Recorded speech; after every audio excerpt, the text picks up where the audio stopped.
Bismillahirrahmanirrahim. Pemirsa, Assalamualaikum Nusantara yang dimuliakan oleh Allah Subhanahu wa Ta'ala.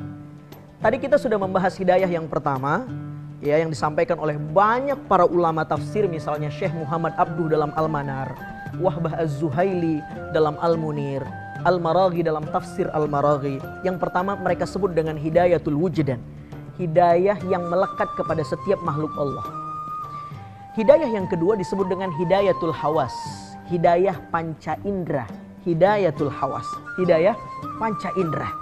Mata bisa melihat, kaki bisa melangkah, nadi bisa berdenyut. Disebut dengan hidayah panca indera. Nah, ketika si bayi itu menangis karena dia haus, apa yang dilakukan seorang ibu ketika melihat anaknya menangis? Dia keluarkan senjatanya, begitu kan? Dia keluarkan senjatanya, lalu si bayi ngapain? Si bayi mendekatkan indera bibirnya, mohon maaf, ke puting ASI ibunya. Pertanyaannya, siapa yang ajarkan indera itu bisa reaktif untuk mengisap ASI ibunya? Di briefing gak sama ayahnya kira-kira? Tapi dia tahu itu. Jadi siapa yang kasih hidayah itu? Namanya Allah Subhanahu wa Ta'ala, dan nama hidayahnya hidayatul hawas, hidayah panca indera. Ibu-ibu bisa mendengar, saya bisa bicara. Ini semua hidayah panca indera. Tapi Ustadz, cukup nggak hidup hanya dengan dua hidayah ini? Tidak cukup. Karena hidayah yang satu dan yang dua ini, hidayah yang paling rendah yang dimiliki manusia. Karena ternyata yang memiliki dua hidayah ini tidak hanya manusia, tapi seluruh makhluk Allah. Binatang bahkan lebih canggih dari ini. Anak ayam yang menetas di telurnya, dia tidak merangkak, tidak merambat ke dinding, tapi bisa langsung berjalan. Tapi manusia untuk berjalan, seorang bayi dia harus merangkak dulu, merambat ke dinding, baru bisa berjalan, meloncat dan berlari.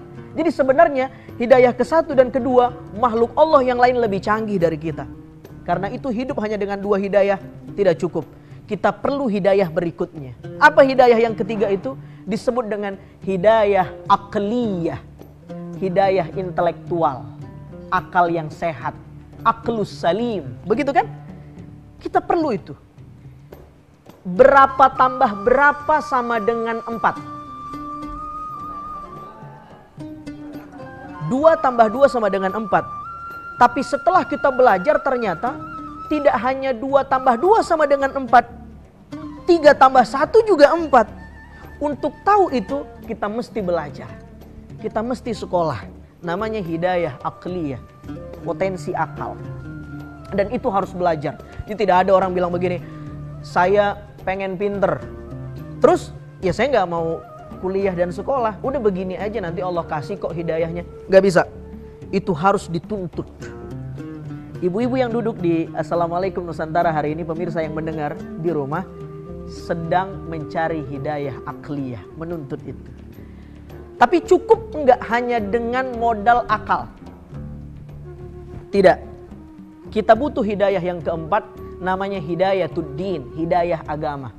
Saudara yang dimuliakan Allah Subhanahu wa Ta'ala, sebab akal saja tapi tanpa petunjuk agama akan menyebabkan orang mengakal-akali agama.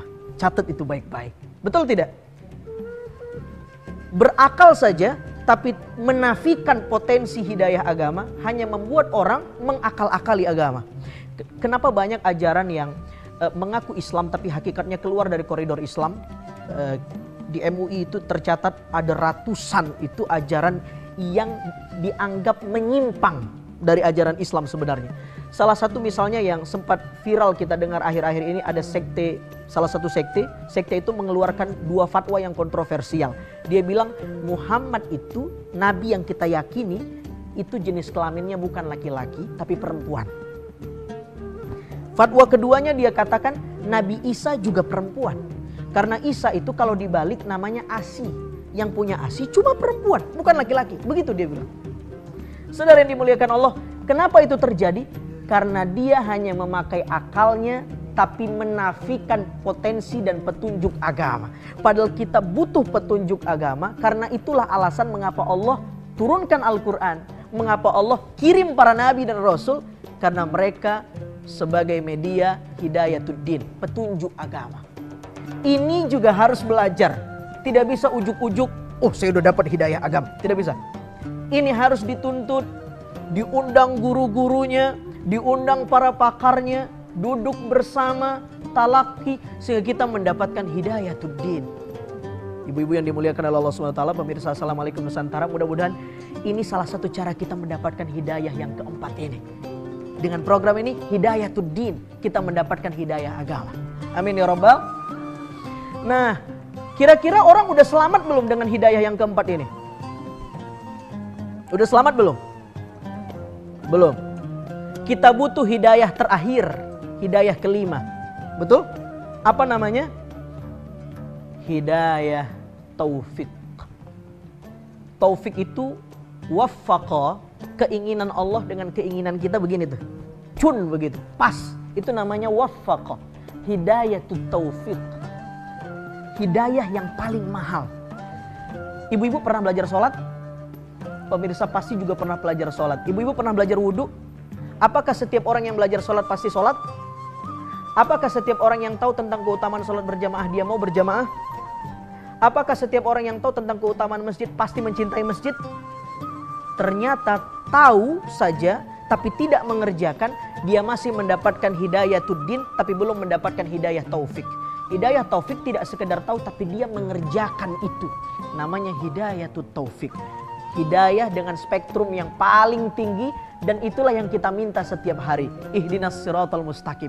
Sudah ketahuan jawabannya. Jadi kalau ibu-ibu bertanya, pemirsa Assalamualaikum Nusantara, Ustadz, kenapa kok kita sudah dapat hidayah tapi selalu meminta sama Allah hidayah? Ihdinas siratal mustaqim 17 kali sehari. Bukankah kita sudah mendapat hidayah? Ya, kita sudah mendapatkan hidayah. Tapi kita harus berjaga-jaga bagaimana hidayah itu tidak hanya berhenti pada hidayah akal, hidayah hawas, hidayah din, tapi kita mendapatkan hidayah taufik. Saudara yang dimuliakan oleh Allah SWT, insya Allah kita akan bahas lebih dalam lagi di segmen yang ketiga. Jangan kemana-mana, tetap di Assalamualaikum Nusantara.